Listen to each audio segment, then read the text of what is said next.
I just got through watching this Deontay Wilder Tyson Fury kickoff press conference, which took place in London.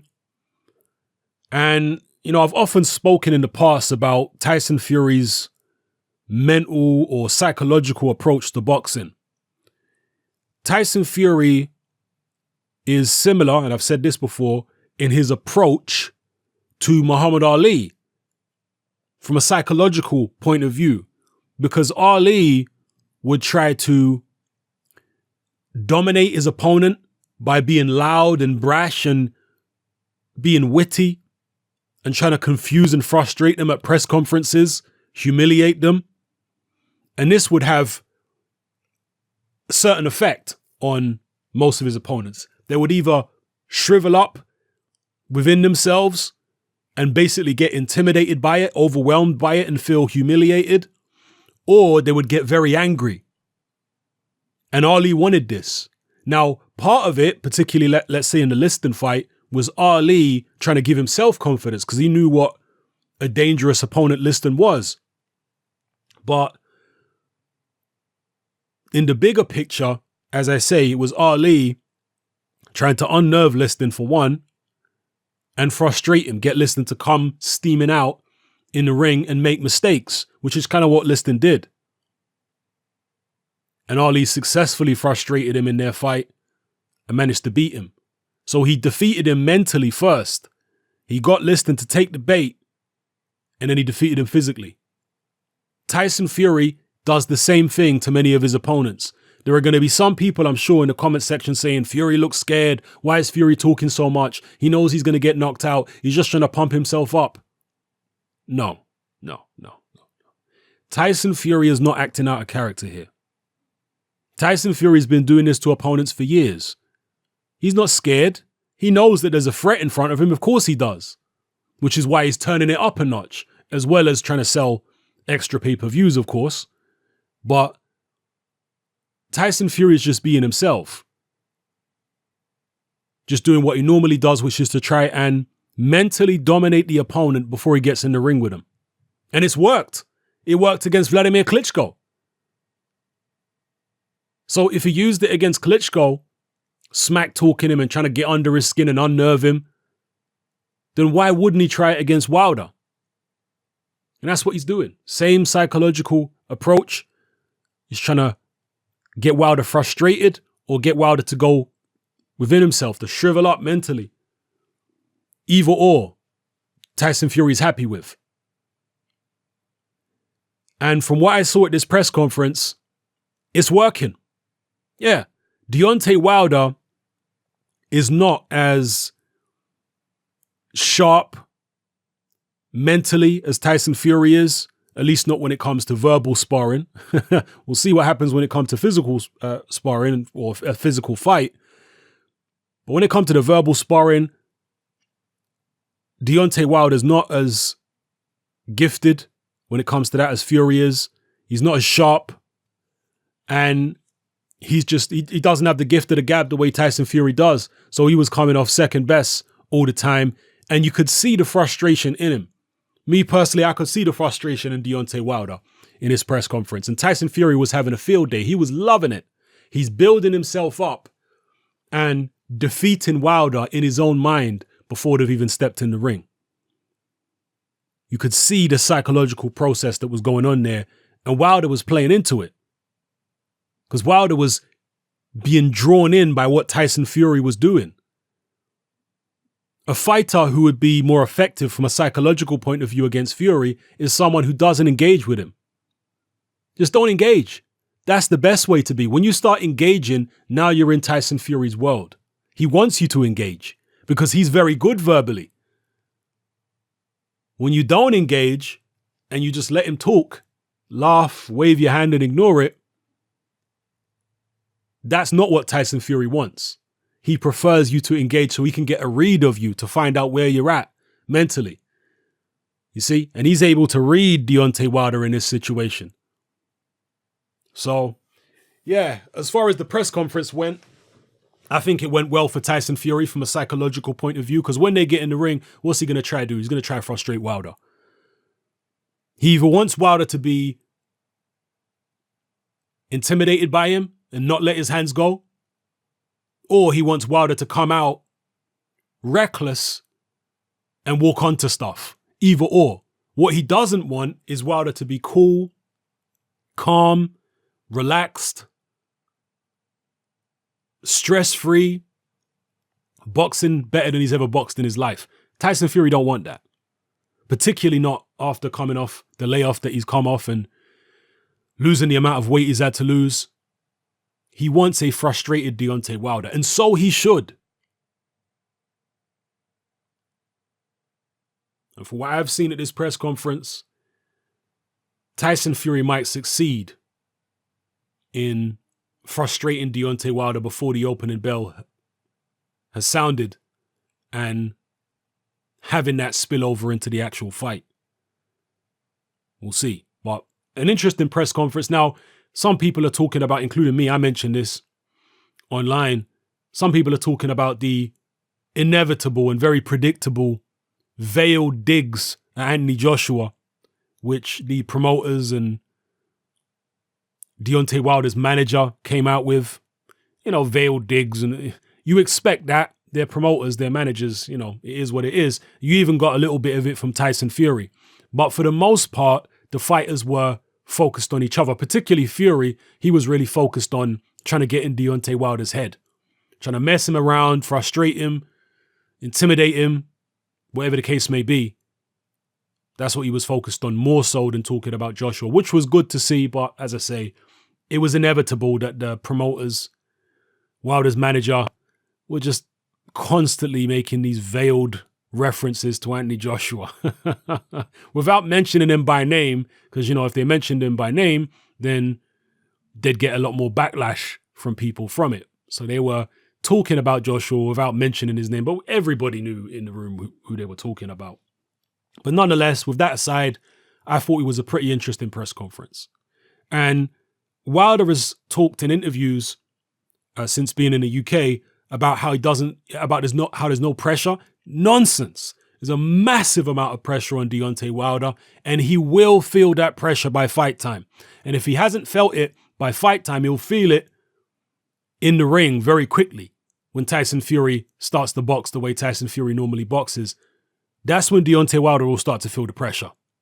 There's no question. Wilder has never felt pressure like he's going to feel in this fight. Either in the build-up or in the ring, he's going to start feeling some serious pressure. And it's sink or swim for Deontay Wilder. We'll find out whether he's the real deal we'll find out whether he's the real deal mentally. In terms of his ability, I believe he's got tremendous ability. The punching power, even though he's very unorthodox and gets wild, especially when he has somebody hurt and looks very clumsy. His speed is one of the tremendous abilities he has. His punching power, obviously.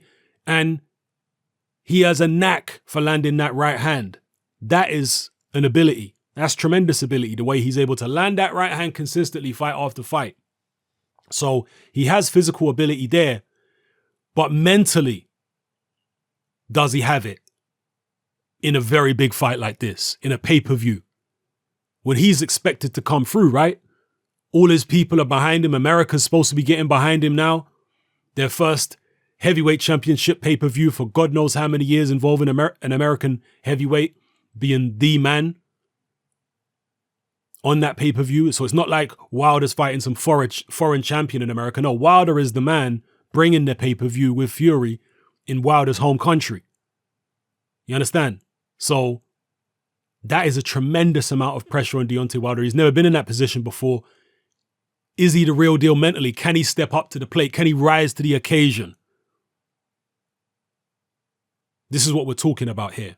It's going to be interesting to see if he can, particularly with somebody as psychologically sophisticated. And I know people are going to say, what are you talking about? No, Tyson Fury is psychologically sophisticated as boxers go. You look at how he was able to remain confident and simultaneously get under Vladimir Klitschko's skin. You know how many men tried to keep their confidence and self-belief against Klitschko in Germany with the spongy canvas and all the other shenanigans that the Klitschkos used to play. It was very difficult for fighters.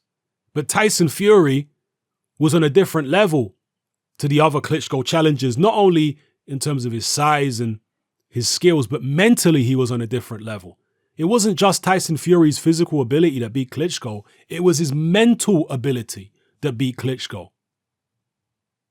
So it's going to be very interesting to see how Deontay Wilder copes with Tyson Fury. Make no mistake, I've said this before, Deontay Wilder is not in the same universe as Tyson Fury in terms of boxing skills. He's not in the same universe.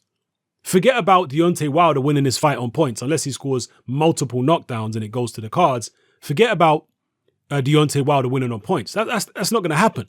If Deontay Wilder wins this fight, it's going to be by knockout. That's how he's going to win. Unless there's some crazy robbery or something, then the only way Wilder wins it is by knockout. And given the fact that Tyson Fury is coming off this layoff and he's been fighting weak opposition during his comeback, understandably so, because it's part of a rehabilitation process, but many, if not most, feel that Tyson's rehabilitation process is not yet complete and that he needs some more fights before stepping in there against the Wilder. Because of the weight loss, the drinking drugs, the depression, the time out of the ring, all these things combined lead, I would say, a lot of people, if not the majority, to believe that Deontay Wilder will get that knockout. Again, I think it's fairly, I don't want to say universally acknowledged, but almost. It's almost universally acknowledged that Deontay Wilder is not going to outbox Fury here. Even an out-of-shape Fury, even a Fury who's been out for 2.5 years and all that, Wilder's not somebody with boxing skills like that to be outboxing. I mean, Fury outboxed Klitschko. Klitschko tried to play chess with Fury and he came off second best. And Klitschko is a fantastic chess player. There is no way in hell, I don't care how old Klitschko was, there's no way in hell that Deontay Wilder is a better chess player than Klitschko was. No way. Klitschko only started having success with Fury when he began to let his hands go in the last round of the fight, when he stopped playing chess. You're not going to beat Tyson Fury by playing chess. Certainly not Wilder. Wilder don't have the kind of skills that Vladimir Klitschko had. So he's only going to beat Fury by cracking him on the chin and knocking him out. Maybe even touching him to the body to set up the knockout. And Wilder can touch people to the body. I've seen him do it in a few fights where he'll shoot the straight right hand to the body. And when that right hand with them bony, skinny, hard knuckles of Wilder are landing on your chest and on your arms, trust me, your arms are going to start to feel heavy. Your legs are going to start to feel heavy when you get a few of those Alabama slammers on your chest, your body. Yeah, you're going to start to feel it. You don't take that many, particularly at heavyweight, you don't take that many hard shots in the arms and the chest and the body to start slowing your movement and your punches down, because these guys hit so flipping hard. So, yeah, it's going to be interesting. The pressure's all on Deontay Wilder. The pressure is not on Tyson Fury. He's got plausible deniability. He's the guy who's been out for how long? He's the guy who hasn't had a full rehabilitation process before challenging for the world title after his layoff. So if he loses, he can say, oh, well, I wasn't quite ready. We knew we needed more fights. That takes a certain amount of pressure off him. But Wilder doesn't have that excuse. Wilder's supposed to do the business in this fight. He's supposed to deliver the goods. He's in there with a guy who can't be 100%. There's no way. If Tyson Fury beats Wilder, that was not 100% Tyson Fury beating Wilder. No, it wasn't. How can it be? After what he's been through, coming back against the opposition he's come back against, drink and drug problems, depression, losing an enormous amount of weight, you can't go through all that and be at your best so soon, into your comeback. You can't be.